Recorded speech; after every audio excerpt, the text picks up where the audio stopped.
It's so fun for me to be here for a number of reasons. One is I live 2 blocks away, so this is the easiest speaking thing possible. The other is I was telling Jacqueline, it's like coming back to high school. I left Google about 8 years ago, and it's like all these memories come flooding back. This building actually wasn't a Google building when I left, but it's all consistent branding and all that, so it brings back lots of good memories. So when I left Google 8 years ago, I decided to spend the second half of my career working towards social good, specifically focused on global poverty. And I had spent my whole career in the tech world. I studied as a software engineer, as an engineering director. I knew how to build software, but I knew nothing about global poverty, so I knew I had a lot to learn. And I wasn't really sure how I could contribute. At first, everyone was trying to come to me to help them build an app for this or that, or build a website, and it wasn't clear to me that that was really going to be the highest and best use. So I set out to learn, and one of the things that really struck me as I dug into these issues was that there's these immense, complex challenges out there, and there's incredible people working on these issues with such dedication, a lot of resources going into it, but it just felt like we were barely making a dent. And so I've been, I think my journey over the last 8 years has really been trying to figure out not how I can make my own tiny little mark on some corner of some issue, but really looking at the system and saying, how can we do this better? And trying to bring some of the experiences that I've had at Google and other places to some of these big social challenges. And so I'm assuming people here generally have heard of the Lean Startup. Is that, yes? And so I think the Lean Startup just is one of the books that's really captured some of the best practices of innovation I think we live and breathe here at Google. And Eric talks about the Lean Startup as a methodology for building products and services under conditions of extreme uncertainty, which is true for startup companies. It's true for a lot of things we're trying to invent here at Google that have never been done before. And I would argue it's equally, if not more true, when it comes to social challenges, because we're talking about big, complex, long-term entrenched issues that we don't have solutions for. And so in that case, there's a huge amount of uncertainty. But yet what I found to be true is that most of the organizations out there who are trying to tackle these challenges are really good at predictable execution. They like to create these grandmaster plans. Maybe they don't like to do it, but the system, of applying for grants and so forth forces them to create these grandmasters plans, and they're expected to execute rigidly to that plan. Sort of the opposite of what we all know innovation looks like. So when there is such uncertainty, I think what we need to do instead is look at approaches that help accelerate the speed of learning. And this probably seems obvious to all of you. And I know lots of nonprofit leaders who have picked up the Lean Startup, have heard about other innovation tools such as human-centered design, and they say, this makes a lot of sense, we want to do this. And then they get stuck because they struggle with a number of barriers, such as the nature of how restrictive funding can be, the difficulty of measuring impact, and the length of time it can take to realize impact. And also the whole notion of experimentation, running A/B tests, sounds great when you're building a website. It's a little harder when you're talking about experimenting on really vulnerable people who are living on the edge. And so that's really why I wrote this book, is not to invent something new. I don't come up with new methodology here that didn't exist before, but to really look at how these best practices that have come out of places like Google can be adapted for the realities of the context that organizations work in who are trying to deliver social good. And so in the process of writing the book, I was lucky to interview over 200 organizations, big and small, domestic and international, nonprofits and for-profits, funders and implementers, and really try to see among the most successful, what were the core elements of their success? And I kind of boiled it down into 3 principles. And what was surprising to me is that the traditional way of going about doing social good is the exact opposite of this. We tend to think too small, start too big, and get diverted by many things on the path to impact. So let me start with think big. So what I found is that most nonprofits, the way that they go about their work is that they plan based on constraints. We have this much money, we have this many people, we have this grant opportunity, there's this size and scope, and so what can we do within this box we're in? And they usually do some good, but it rarely moves the needle. This is where it feels like we're doing so much work, we're working so hard, and yet we're never getting ahead. I think the first shift that needs to happen is that we need to stop planning based on constraints and start planning based on the need. What is the actual need in the world? What would actually move the needle on addressing a real problem? And that's a really different approach. Here in Silicon Valley, we know all the startup companies are running around with their PowerPoint decks that show the hockey stick curve of how they're going to reach 1 billion people. That doesn't happen in the social sector, very often at least. And it needs to, because the problems are just as big. Let me just kind of illustrate what that looks like. Over the last 30 years, we've made slow but steady progress on core social challenges like access to clean water, electricity, and sanitation. And we say that this is really hard, painstaking work because we're trying to reach people who are very poor, who are living in very remote areas, and so it's slow. And yet during the same period of time, adoption of mobile phones skyrocketed. And why? What's the difference here? One of the differences is that this is something people really want and demand. So I've heard so many stories of people who will top up their mobile phone before they'll buy food. And so today there's more people with mobile phones than have a toilet. The other side is on the supply side. The companies that manufacture mobile phones make a profit, can plow that into making better phones for cheaper and distributing them. The telecom companies that sell minutes are able to make a profit, and so they can build more towers, reach more rural areas, deliver service more cheaply. And so through this combination of strong demand and strong supply, you see this kind of growth. And certainly not everything in the social sector is going to look like this, but I think we should challenge ourselves to say, how do we shoot for something that it has this kind of trajectory? And I think it's possible in more cases than we think. And that starts out by setting a goal, setting higher sights. A nonprofit here in the Bay Area called EARN is focused on helping low-income Americans develop a habit of savings. And after 10 years in business, they were being lauded at being the top of their field, having 7,000 micro savings accounts. And the founder, Ben Mengen, one day woke up and he thought, we're getting all this recognition, but really there are an estimated 50 to 70 million Americans who could benefit from this. And we're reaching 7,000 after 10 years. We're barely scratching the surface. And so he got up at an awards dinner and made this grand announcement that they were going to reach 1 million people in the next 5 years. That's a big stretch from 7,000. But what it did is it forced EARN to relook at their model. They were doing in-person visits to each of their clients. They were doing a financial match. And these things just weren't feasible if they're going to get to the scope of the need. And so it forced them to take a different look at things. And they ended up building a technology platform that could reach a lot more people a lot more cheaply. And the first year after rolling out that platform, they reached 85,000 people, so more than 10 times as many as in their first 10 years combined. So it's just an illustration of what it can look like to shift your mindset and to shoot bigger. And it often means that we don't necessarily know the path there yet, but at least if we're successful, we can really move the needle. So the second principle of lean impact is to start small.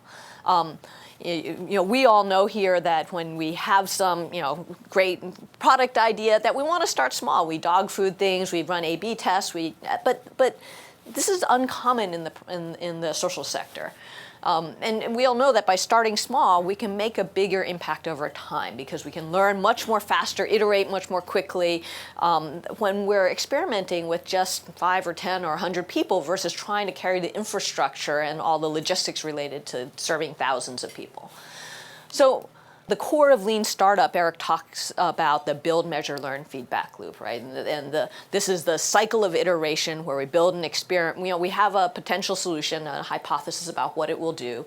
We build an experiment, measure, gather the data, and we learn and we iterate through this. So this is all very familiar to us in the tech world. It's sort of familiar in the social sector. The only problem is in the social sector, this cycle usually takes years. So in the global development space, you're often designing a program for 1 or 2 or 3 years before it even hits the field. And then you run it, say it's a 5-year program, you run it for 2.5 years.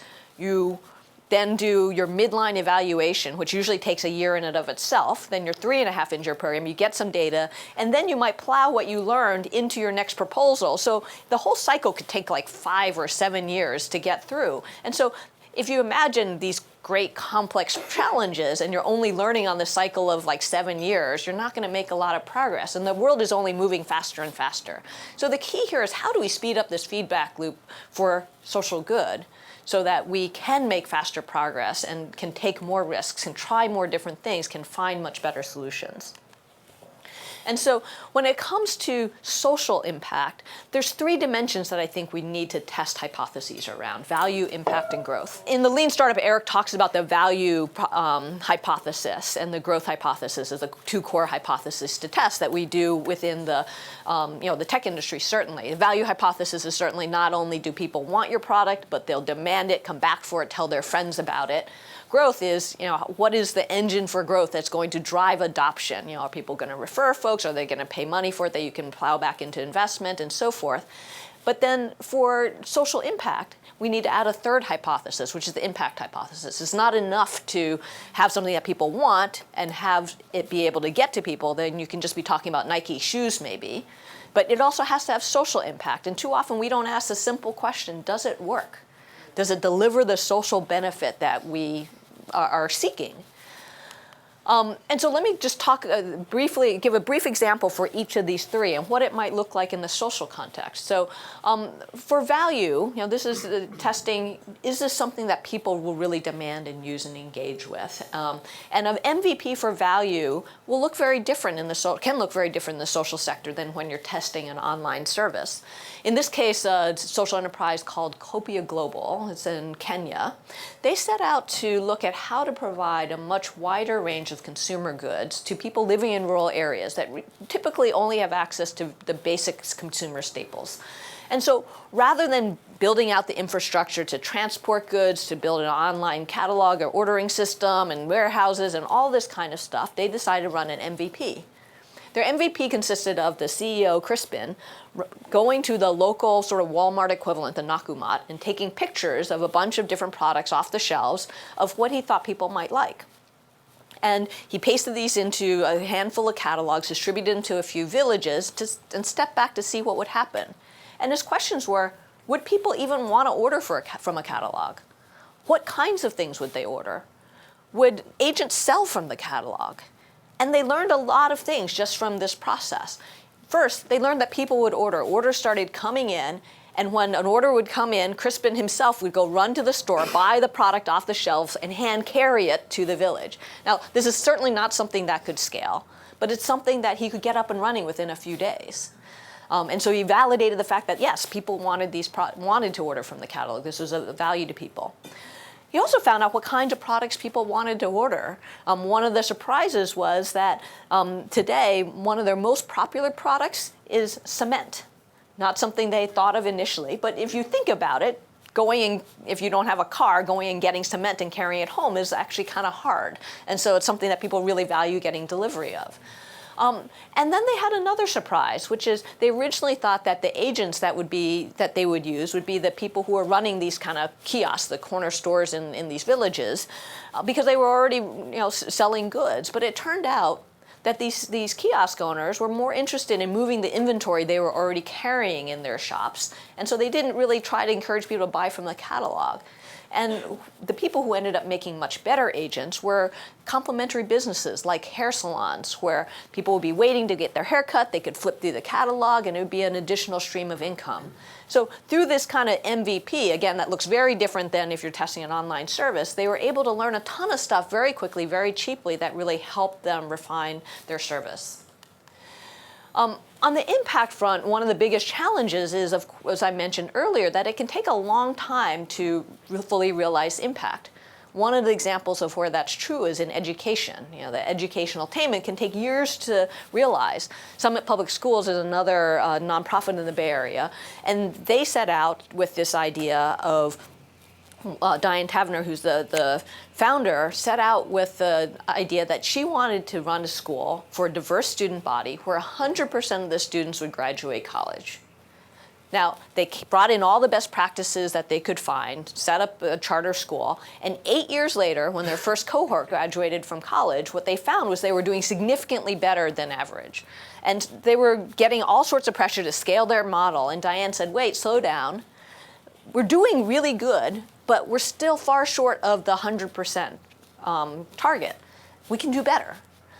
But she also said, there's no way I'm waiting another 8 years to try something different and see if it works. And so what she decided instead is to figure out how to build a culture and process for speeding up learning within their organization. And that consisted of coming up with a platform where they could capture data. So they moved to a weekly cycle where they would do student assessments to see what students learned. They would have focus groups, see what people were engaged with, get feedback from teachers, and so forth, and gather all this data on a weekly basis. And they ended up running 57 weeks of experiments, kind of varying the length and duration and nature of different classroom elements to come up with this revolutionary model of personalized learning. And today, that model of personalized learning has been adopted by over 300 public schools. And last year, their students had a 99% admission rate to college. So they haven't graduated yet, but they're learning much, much faster now.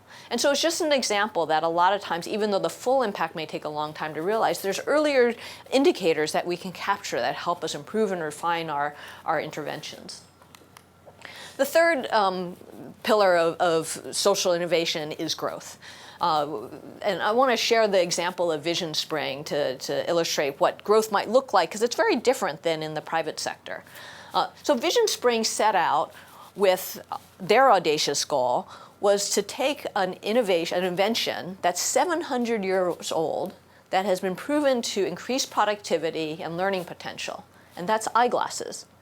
We often think of innovation as got to be some whiz-bang, latest technology, but they took something that's 700 years old, and yet 2.5 billion people who need eyeglasses don't have them today.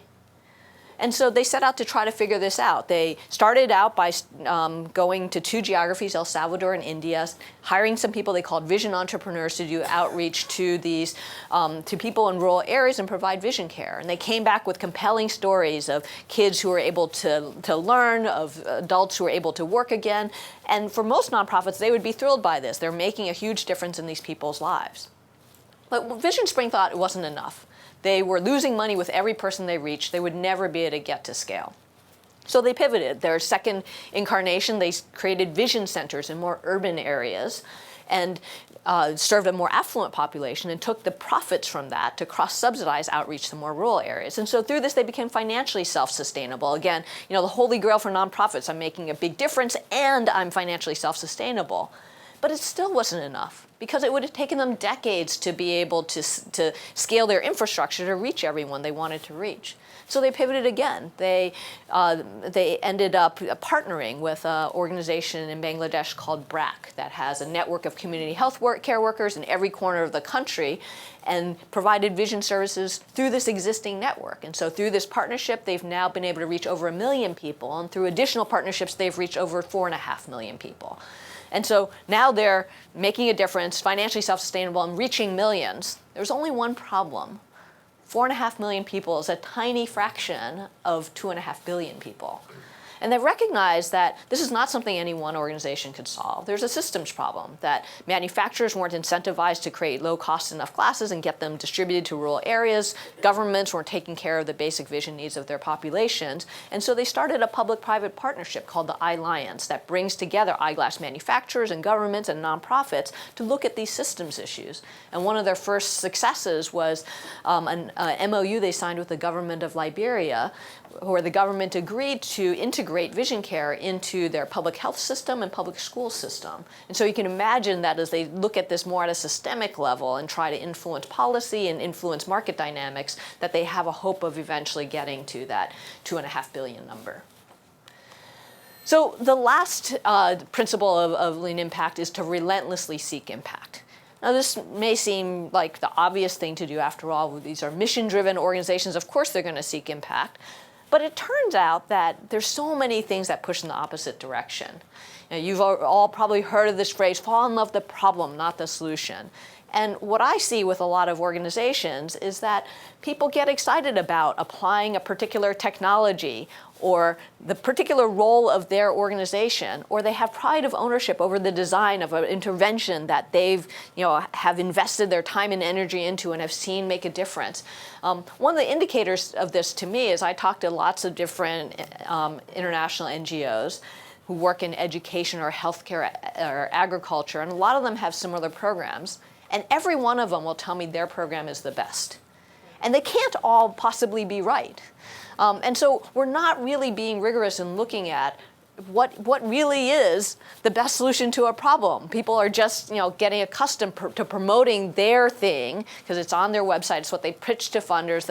Everybody's saying why their thing is the best. And very few of them can tell me answer basic questions like, what is the cost effectiveness of your solution, so that we can actually compare these things? And so part of what I think we need to do is start looking at the right metrics. Eric talks about the vanity metrics as these absolute numbers of the number of people we've reached or the number of dollars we've raised. These are the things that organizations tend to highlight. As much as they talk about mission on the outside, on the inside, if you go to the executive team meetings, this is what they're talking about. How many people did we reach? How many dollars did we raise? What's our grant pipeline? None of these things have any correlation with impact. You can reach a lot of people, but did you actually improve their lives? And even if you did improve their lives, could somebody else have done more with the same resources? So instead, what I think we need to focus on is the metrics on the right, which are what I call the innovation metrics. These are the unit level metrics on value growth and impact, things such as the adoption rate, the unit cost, the success rate, that will pay dividends over time as you optimize those. And a lot of times we don't even know what this data is when it comes to social interventions. We're focusing too much on actually just reaching more and more people and not on really optimizing for the basic unit drivers of success. So I'll just wrap up by saying if I could sum down one thing that I really wanted to accomplish with this book is to change the mindset of the world for anybody, any organization who cares about social good. Whether you're volunteering your time, you're donating your money, you're working on a project for social good, or otherwise, I think we need to raise the bar. Companies are expected to maximize shareholder value, maximize profits, and we have all these regulations that force them to do so, and companies will relentlessly maximize their profits. I think we need to bring that same attitude to social good. If you're a mission-driven organization, or you claim to be, it's not enough to deliver some good. We too easily let ourselves settle for delivering some good. We made some difference. Instead, I think we need to hold ourselves accountable to maximizing the impact and scale of our work. And so, to me, that means setting those audacious goals, really thinking about the size and the need, but then starting small and testing and optimizing what we deliver around value growth and impact and staying relentlessly focused on achieving the maximum impact possible. Thank you.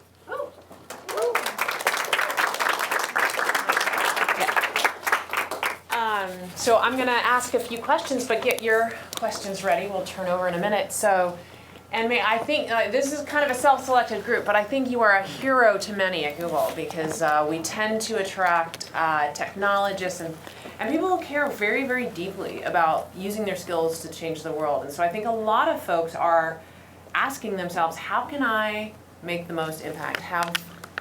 On the issues I care about, especially if I'm a technologist. So what's your advice to all of these Googlers? Yeah, that was a question I was asking myself. I couldn't figure out, okay, I know how to build software. How am I possibly going to make an impact on global poverty? And this may be a little heretical given what Google.org does, but I think that the first thing people leap to is like, let's figure out how to use technology. And I think that using technology is absolutely a powerful tool that the social sector generally does not know how to use well enough. But I think equally, if not more so, it's how we build the technology. I mean, Google is not outstanding only because of the technology it builds, but it's the process by which we build it, right?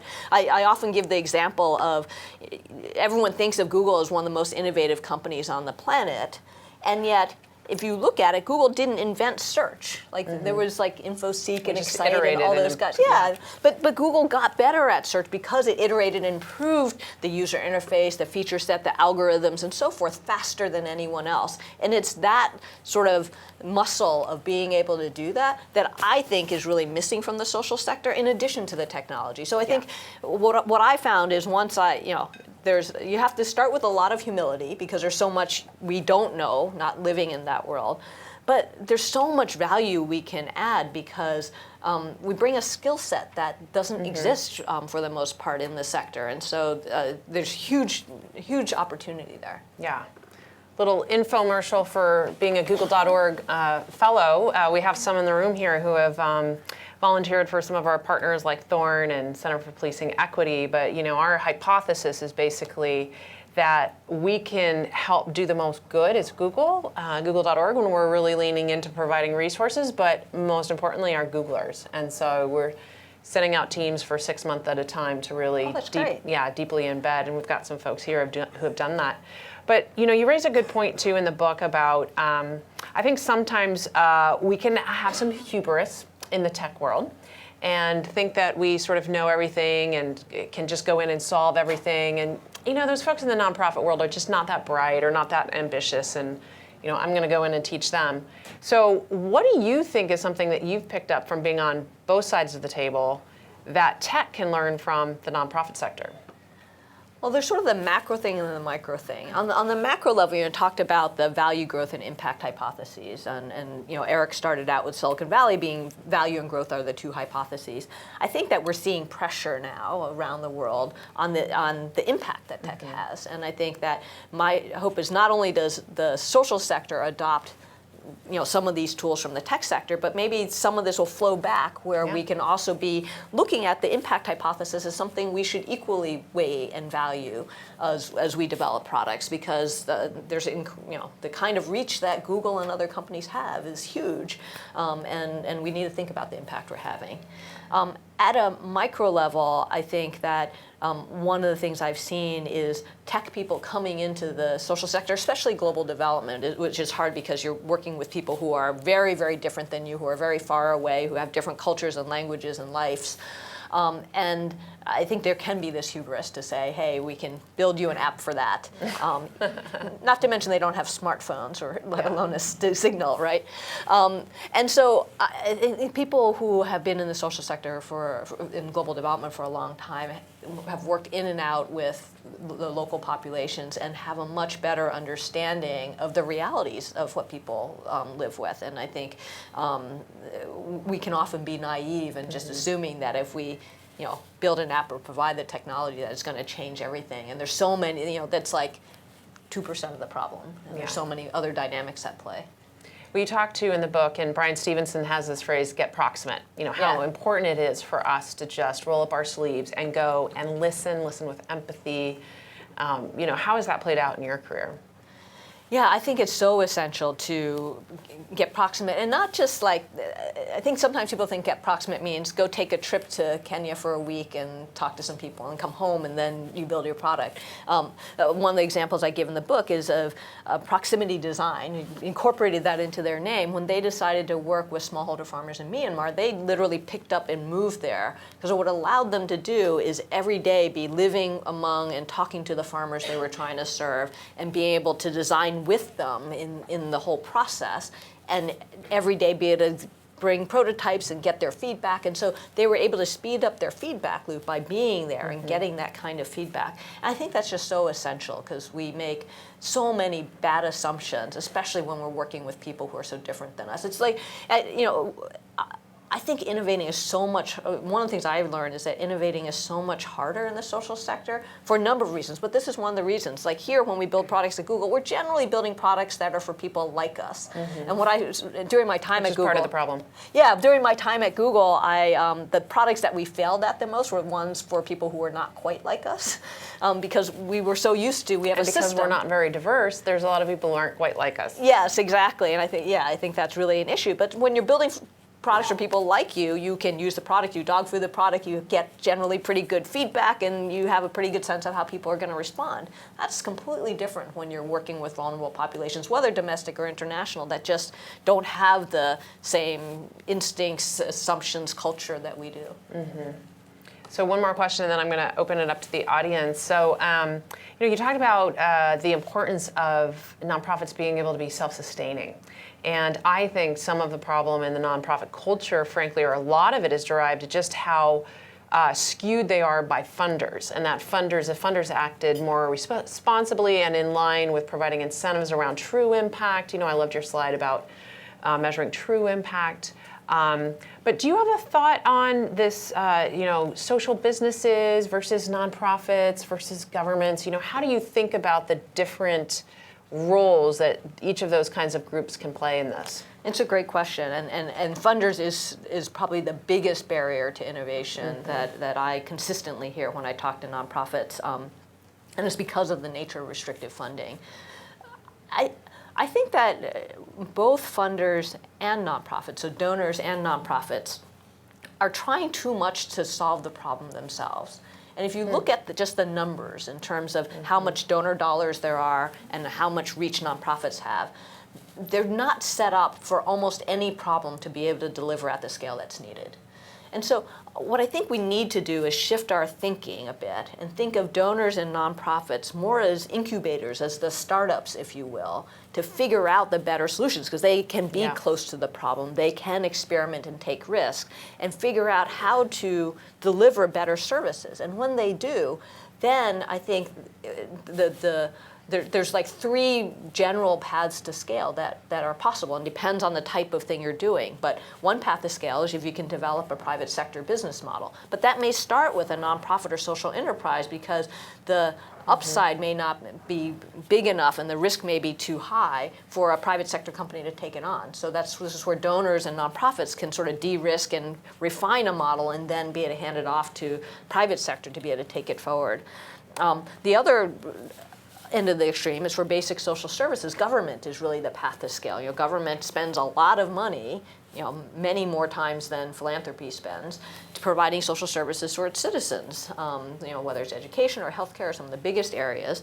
But so where we can help government more cost effectively spend its money by coming up with new and better solutions, we can leverage that money that government is already spending in a much better way to make a bigger difference. And the third kind of path is some variation on replication or franchising, right? That maybe it's not just one private sector company or one government, but it can be lots of smaller organizations in different places who are all adapting. Microfinance is sort of a great example of the replication model, getting to millions of people through both private sector and nonprofit models.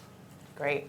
Well, let's open it up to questions in the room. And do we have any on the live stream as well? Yeah, go ahead. But I do have a question. So, and I apologize, I was trying to figure out how to formulate this well.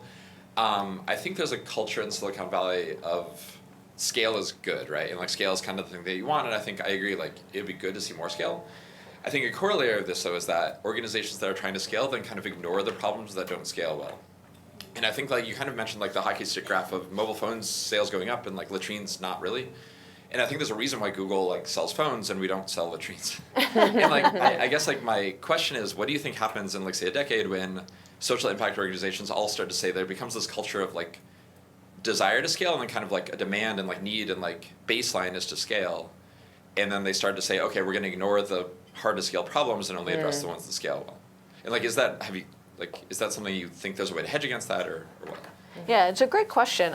So I do think that in just about every case we should be aiming for scale, but I don't think that means we should pick off the easy problems. Right? I think that social sector organizations should focus on the toughest problems. The reason that we need a social sector is where both markets and governments are failing. And so if markets and governments are already working like mobile phones, you don't need nonprofits to get involved. So they generally should be focused on the problems that aren't being taken up by others. And I think for any kind of problem, we should think about how to scale. I get a lot of questions from folks about how about local community organizations? And one of the things I would say is that yes, local community organizations are essential to be close to the community, understand the community, and so forth. But I would ask a few questions. First, are you delivering the most cost-effective intervention that you could? You know, whether it's you're trying to help the homeless or feed the hungry or whatever, are you doing this as cost-effectively as possible? If not, can you learn from or take practices from other organizations that are figuring this out? And if you've gotten to the most cost-effective way to do this, and you're also reaching all the people that need this, you should absolutely tell other people how you're doing this so they don't have to all figure it out themselves. And scaling doesn't mean having to scale your organization. It means scaling the impact. And so I think there's very few cases I can think of where you wouldn't want to get to scale. But that doesn't mean, I don't see organizations saying, oh, we're only going to tackle problems that get to scale. I think they really have the problems they want to tackle.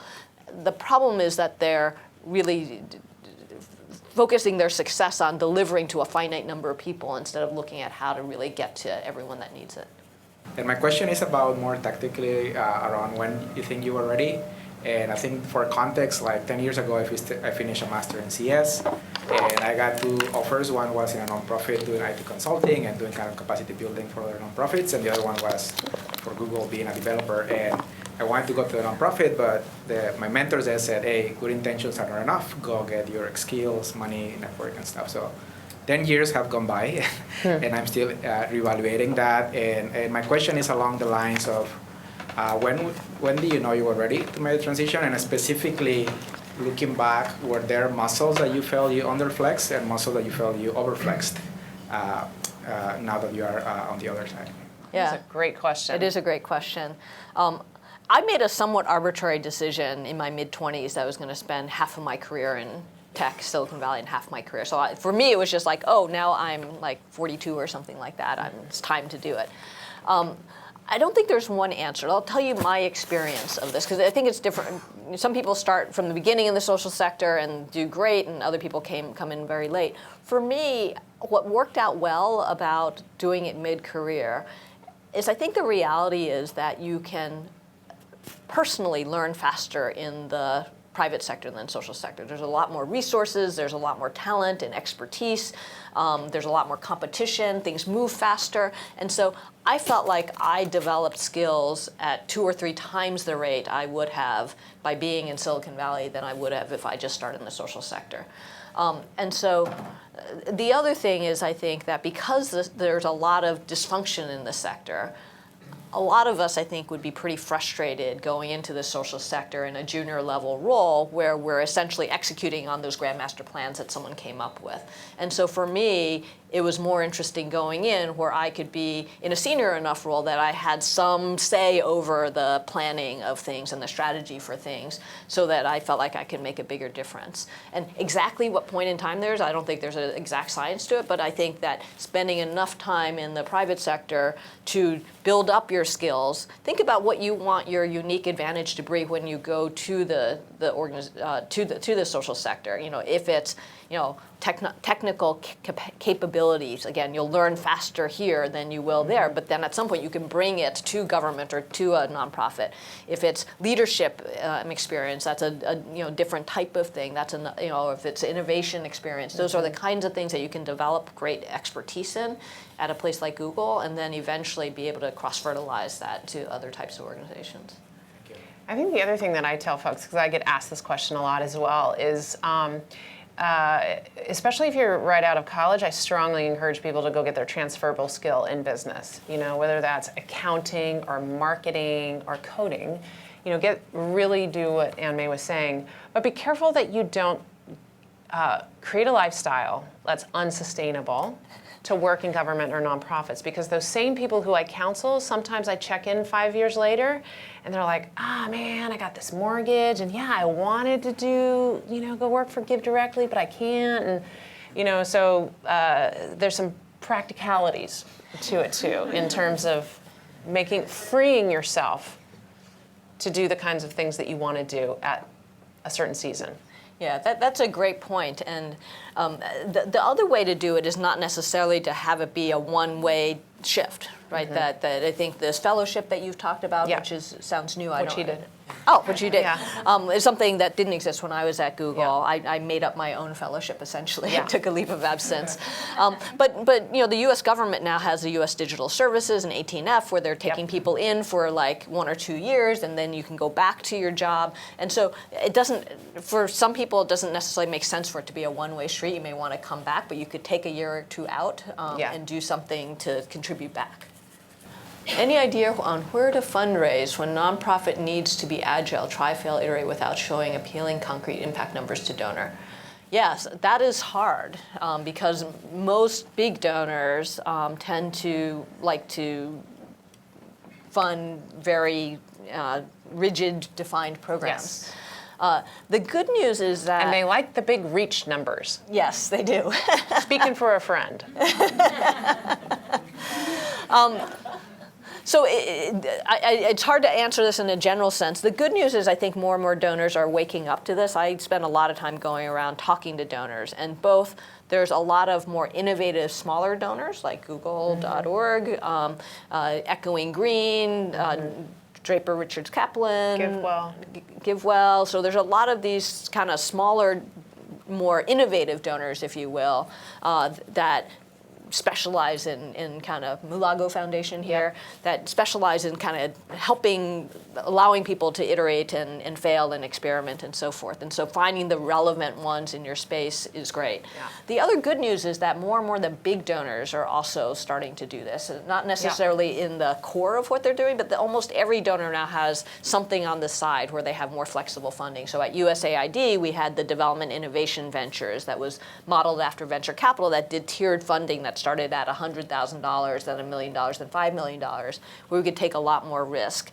And then we spun out the Global Innovation Fund that's similar. We have the Grand Challenges that are similar on specific issues where we need better solutions. So there's a lot of different things out there. Whoever asked this question, I'm happy to talk to depending on your specific type of thing. Erwin's done a lot of work, who asked the question, has done a lot of work internally on Google social impact projects. Yeah, and I would encourage you all that as you donate money also, as donors yourself, even if you're not a huge mega donor like the Gates Foundation, you can help organizations by giving them unrestricted money to allow them to do this kind of experimentation. And if you don't have the time or sort of know how to do the research to find those, you can use proxies like GiveWell and or groups like Fast Forward, who are funding tech-based nonprofits who you can, sort of use them as a proxy for really understanding deeply the impact. I was hoping you could talk a little bit about how, you would make the pitch for this type of approach in industries where, or like the government, for example, where things tend to move a lot slower. Because I can imagine if you were to take this approach, you gave up a couple examples of how spots in the federal government are becoming more innovative with their spending, but they tend to be very niche programs. Whereas I can imagine if you took this to a career program officer, they might perceive, someone from Silicon Valley is an outsider. So how do you make a pitch for rapid iteration in a place where the culture is kind of well, we've always done it this way? Yeah, it's a great question. I mean, government is a huge institution and it changes very slowly. The good news is that there are career people. So this was essentially my charter at USAID. I was the first executive director for the Global Development Lab. We were set up as a bureau to really promote, transform global development. And, we're a little corner of the agency, but our mission was to go reach out to other parts of the agency, find those advocates, work with them to build success stories. So it's just like adoption of any new thing. You have to go step by step. And so we would start by experimenting ourselves, showing it could be done. Then we would partner with the early adopters across the agency that we could find, the senior foreign service officers who were mission directors, but who were forward-leaning. And we'd get a handful of them to try stuff with us and show that they could do it. And they had their own network of other senior foreign service officers that trusted them, that they could then tell and be our advocates and spread the word further. And so it's step by step, that kind of adoption curve that takes a long time. And one of the most exciting things for me in writing this book is, I left USAID and government at the end of the Obama administration. When I launched this book, 3 months ago at the Brookings Institute in DC, one of the speakers on the panel, like Jacqueline is being here, was Jim Richardson, who's one of the most senior political appointees in USAID as part of the Trump administration. He runs the Policy and Budget Bureau for USAID, and he read the whole book. He said, this is exactly what we're trying to do. We're trying to move all our procurements so that 30% of what we're spending is going through innovative funding mechanisms. And so even this administration, which has its challenges, is still moving these things forward. And so I do think there's movement, but it will be slow because government is just slow.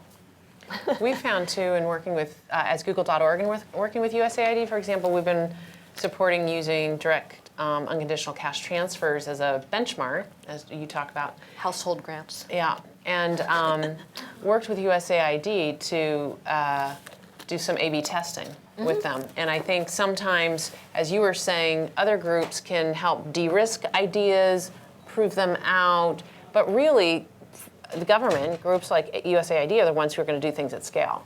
So us doing a partnership with USAID, was a way to take an idea, test it out, see where it works, where it doesn't, and have government bring it to scale. Yeah, you're always going to have people who are going to drag their feet, but I think you also are always going to have people who really are mission driven. If they see something's going to work better and get better results and save lives, like, in our case, it was like the Rwandan mission stepped forward and was like, we want to do this. Yeah. So it's finding folks within. And when you went to, we've talked a lot about government, but when you went into the nonprofit sector as well, you went into an innovation, was it the Innovation Lab at Mercy? It wasn't called an innovation. I led the social ventures team. Yeah, social ventures. Yeah. And so even with our large, multinational nonprofits as well, similarly, there are ways to. Yeah, and I think almost every of the large international NGOs now, almost every one of them has some sort of innovation lab now. Yeah. Hello. I know that government often has a strain on its budget, whether that's like San Francisco City Hall or maybe USAID. So I'm really interested in public-private partnerships. In your research, did you see any good example of a government working with companies to scale their impact? Government working with you mean? Yeah, like for example, I know in San Francisco, maybe the local government will work with companies in the area to provide jobs for people, or have an impact that the government might not have budget for. I see, yeah. So it is true that government is always crunched by budgets, but I think it's also true that we don't spend government money very effectively a lot of the time. So I think that's where private sector can really help. I'm not sure the kind of projects you're thinking about. There's such a range of public-private partnerships, which is why I was asking that we worked on at USAID. I was responsible for our partnerships office as well. And so one of the categories is, what people call shared value. So classic is, Starbucks working or Walmart working to source from smallholder farmers or from disadvantaged populations to try to create economic growth for those folks, but while getting the goods that they need for their own supply chains. So that's something where we will cross-subsidize, essentially, where grant money can go in to do the technical assistance, to go find all the farmers, build collectives and so forth, and connect them to the supply chains that then companies can kind of take over and be able to operate on an ongoing basis. We also did things at the lab, for example. We would fund for-profit entities as well as nonprofit entities in the early stages to de-risk their new innovations. So we did a lot with the off-grid energy sector, where the sort of pay-as-you-go solar, where we put in some of the earliest money to experiment with these pay-as-you-go solar systems, and then over time, as the systems were proven, as they became financially self-sustainable, impact investors started coming in to be able to fund them, and at much, much greater degree than we would have been able to. And so there's lots of different ways, and I think a lot of these kind of public-private partnerships, like the iAlliance I talked about earlier, where private sector and governments come together for collective action. I started something that Google was involved with called the Alliance for Affordable Internet, that was looking at how do we expand access to internet around the world by addressing market failures and policy failures. So just a few examples, but very important. So we have like 4 minutes left, so I wonder if we could try to hit our remaining questions quickly. So one of the arguments about unapplied schools are so static is that it's hard to test, iterate on other people's children. What ways are innovative, even radical ideas can be validated without risking the well-being of other folks? It's a great question. So I think that a couple answers to that. One is on the Summit Public Schools thing. This was like an opt-in. People knew that their kids were going. It wasn't like we're going to experiment with your children and not tell you. Is that they saw enough value in what was being provided there, and they felt like they were still going to get a better education than they would otherwise, that people opted into this. And I think that's important, that people need to have informed consent, and that can be a little trickier when you're working with vulnerable populations. I think two things I would say to this. One is that it's one of the reasons that we need to start small. So when you experiment with only a very small number of people, you can pay much more attention to making sure that they are made whole and that nothing bad happens. There's not unintended consequences, because you can watch what happens with 5 people much more easily than thousands of people.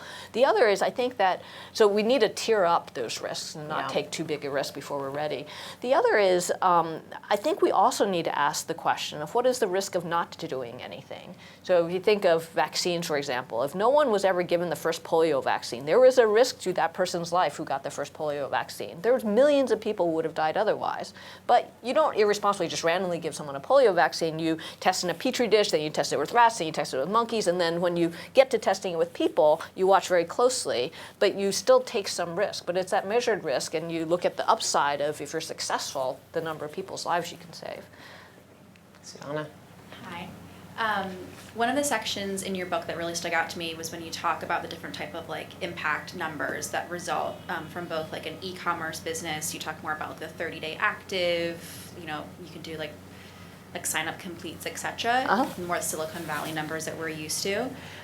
But then how the impact numbers for social impact takes years to see that same type of result.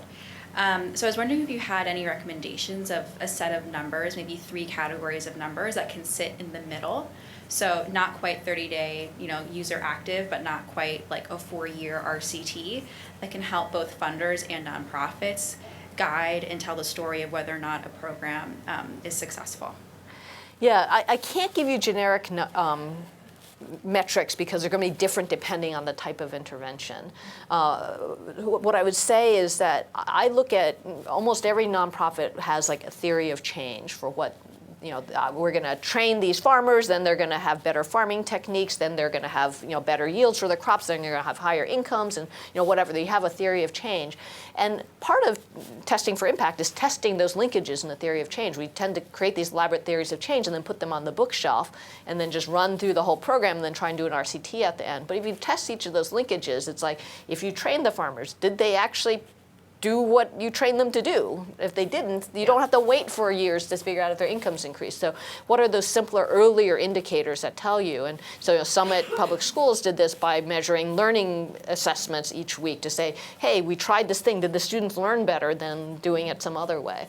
And so it really depends on the nature of their intervention. All right, last question. You go. So my sense is that a lot of small organizations in particular their thought process is kind of, well, sure, it would be great to quantify things and know how we're doing, but we're just spending all of our energy and effort doing kind of the real work of the organization, helping the target population, whatever it is. So like, how do you pitch to those groups that reorienting some of their efforts toward coming up with metrics, quantifying things, tracking those metrics is worth the effort? Yeah, it's a great question. One is that I think funders need to change hold them funder behavior, number one. Hold them accountable, because like when your funders are telling you, give us numbers, it's really hard to do something different. Yeah. Give us real numbers. Yeah. Give us outcomes. Yeah, and also I think that, in the book I talk about starting with an audacious goal. So too often, it's a short-term, long-term trade-off, right? You can deliver more in the short term by just cranking out stuff, but you're never going to bend the curve to accelerate your growth in the long term. So you end up like the clean water or the sanitation graph. And so it means, setting that audacious goal, because when most nonprofits have goals that they can meet just by working a little bit harder. And so if you have a goal that's like 10% better than last year, there's no reason to take risks. There's no reason to innovate. There's no reason to potentially fail. But if you have a goal that's longer term, that's like, we got to get to 10x or 100x or 1,000x, then as you're doing your thing, you can sort of see, are you on your trajectory to get there? And so I ask nonprofits, like, what's your definition of success? What does success look like in 10 years or 20 years? Push it out far enough that they're not trying to project what they're doing today, but then look at, are we on a trajectory to get there? And if not, and this is your mission, what do we need to do to try to, shift the curve so that we change the trajectory? But let's give a warm thank you to the hero of many of us, who is helping to not only create, a product or do one small thing for one small group, but really help an entire sector of government and the social sector to understand how to be innovative and how to really create systems change. Thanks, Ann Mei. Thank you so much.